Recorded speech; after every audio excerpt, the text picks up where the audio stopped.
Hey everybody, welcome back to microbeerreviews.com. Luckily, fortunately, whatever word you want to use, I got my hands on one of the seasonal beers from the Great Lakes Brewing Company. This is their Holy Moses White Ale. It's got Moses parting the Red Sea on the front, and it's a white ale with orange peel, chamomile, and coriander in it. Now, Great Lakes Brewing Company out of Cleveland, Ohio, does some absolutely killer beers year-round. I live in North Carolina and I cannot get it. I actually have to have these beers brought to me from Ohio, and I get them just occasionally. I have been told that Great Lakes Brewing Company will be in North Carolina shortly. I don't know what that means. Could be next month or 5 years from now, but I hope they get down here. I really, really like this brewery. So let's talk about the Holy Moses White Ale. It's a Belgian white ale, like I said, with orange peel, chamomile, and coriander. It's 5.4% alcohol. For a white ale, that's pretty high. A lot of white ales are brewed in the summertime. They're lighter. You can see this one is got your traditional kind of Belgian-y wheat color, a little bit more on the yellow side, not nearly as cloudy as some of the other ones. I reviewed a Natty Greens white ale, a Vit beer. It's on our website right now. Similar to this, but this beer is way, way, way better. Smokes that beer. So let's talk about it. So every Great Lakes Brewing Company beer has a really cool name and meaning behind it. This particular beer it talks about is named after Cleveland's founding father, Moses Cleveland. Our white ale has a cloudy appearance and a spicy citrus flavor with, I already told you what's in it.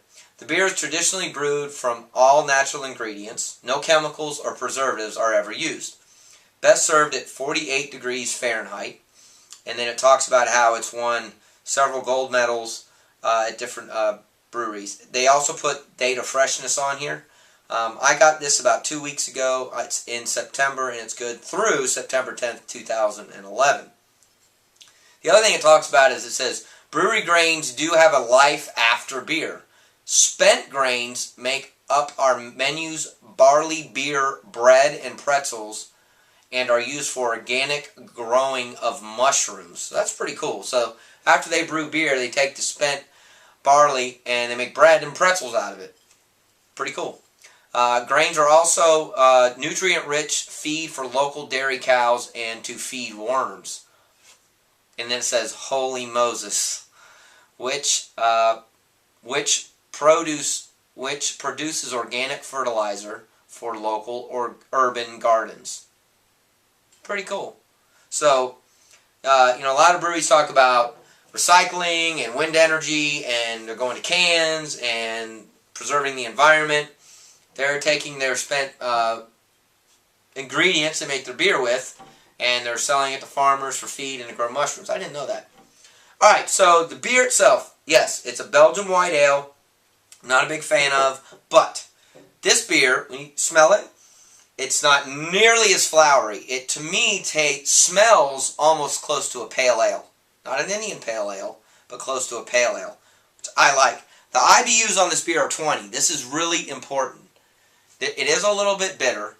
Comparing that to the Natty Greens beer that I just reviewed, I think the IBUs were like 7. Might have even been 2.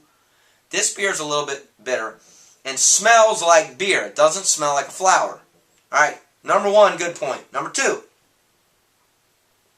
I did that to show you. The head on this beer stays pretty strong and has a really nice, rich flavor to it.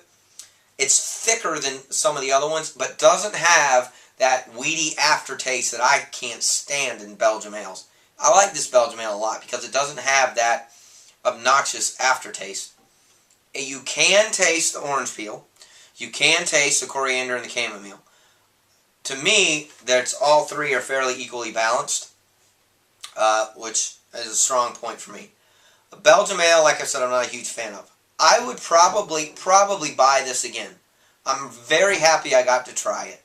I would recommend you try it.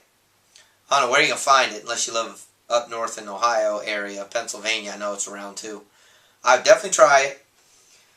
I definitely trade with this beer a lot. This would be a really cool beer during the summer to trade around with, and I would probably rate it. I would give this beer a 3 because I would buy it again.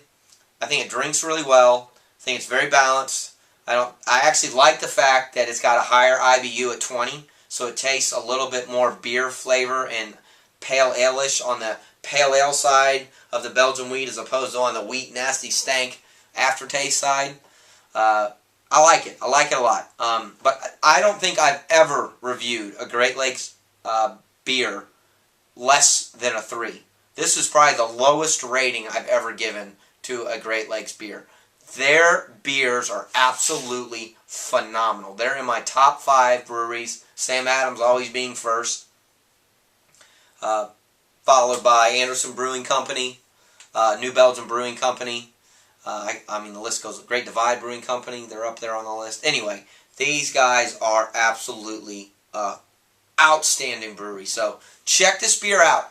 If you're from Ohio or wherever these beers are distributed, please leave a comment on our YouTube channel.